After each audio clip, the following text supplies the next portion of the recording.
I was told to go to Kolmar B while I was at the office for a routine face-to-face meeting with my supervisor. A few people from the company had been selected to attend an event on hardware technology. The schedule covered 3 days and 2 nights.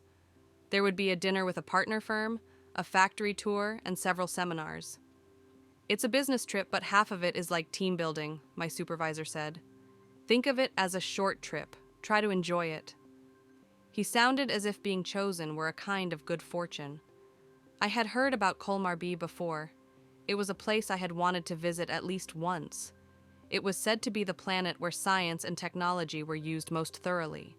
Weather, transportation, even the care of street trees. Everything was controlled by systems, with little need for human hands. The system had first been tested on Kolmar A.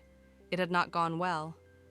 After a meteor impact, most of the residents left. Kolmar B was designed afterward, rebuilt almost entirely from bare land. Some called it a utopia.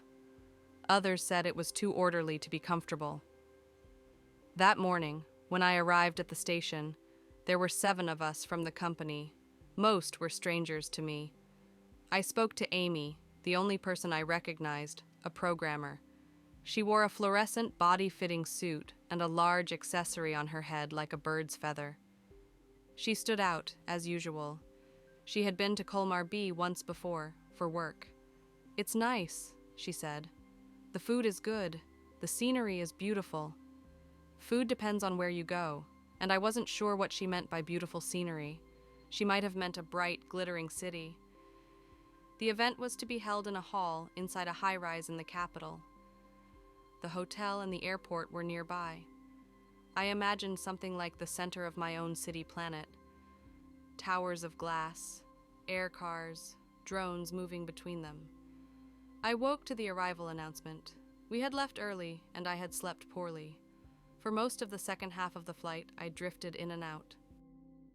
When I stepped off the craft with my suitcase, I found myself indoors, surrounded by antique-style wooden furniture. A small tray-shaped device approached and asked, by voice, that I place my luggage on it. When I did, it followed me at a natural distance. The same was happening all around. The floor was covered with a carpet of intricate patterns. Beyond the automatic doors was a circular space with a high ceiling. The center dipped slightly, like a lounge. People sat on sofas, drinking, talking. Curved lights and furniture gave the room a faintly classical air. Corridors extended outward from the circle. We followed the cart into one of them. There was no arrival procedure to speak of. We emerged directly into the hotel lobby. Cream-colored carpet covered the floor. Sofas of slightly different shapes and colors were placed at uneven angles. The reception desk was unmanned. Vending machines sold snacks and amenities. When we passed through, room numbers appeared on the carts carrying our luggage.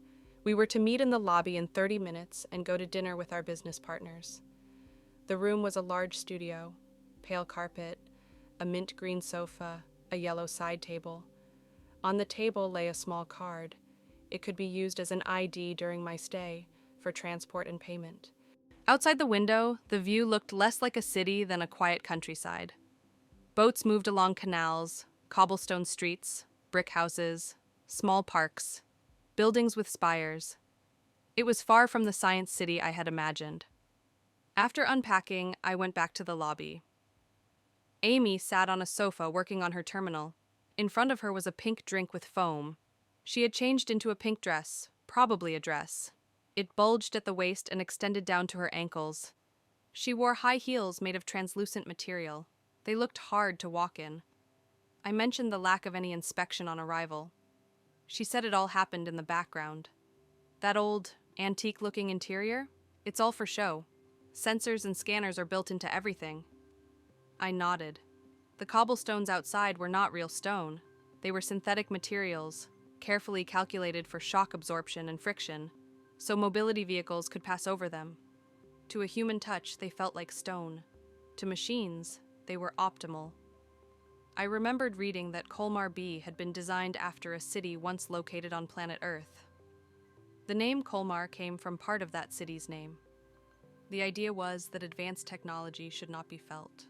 The restaurant was 5 minutes from the hotel along the riverside promenade. We didn't walk. The path itself moved. When we sat down, menus appeared in front of each of us. As we talked, the table seemed to listen. The menu changed with silences and tones of voice. A comment would shift the options slightly. As agreement neared, the price dropped a little. I was analyzing the conversation. Our counterparts were from a sensor manufacturing company. The discussion turned to a type of virtual technology that controlled the flow of time. For practical use, they needed new products with higher processing power. One of our production sites has seen major climate changes, one of them said. That led to political instability. There was no immediate impact on operations, but securing labor had become difficult. They were considering relocation to Kolmar B land outside the center was still cheap, though prices were expected to rise. The city management system used here would likely be adopted on other planets as well. As glasses emptied, drink menus appeared again. When we finished and stepped outside, mobility vehicles were waiting. We took a different route back through the city. Many shops were lit. Music could be heard. It looked lively, yet there were few people seen. Single-rider vehicles, two-seaters, covered multi-passenger ones like ours, and a small number of pedestrians. Everything was automated, adjusting speed to its surroundings. There were no traffic signals.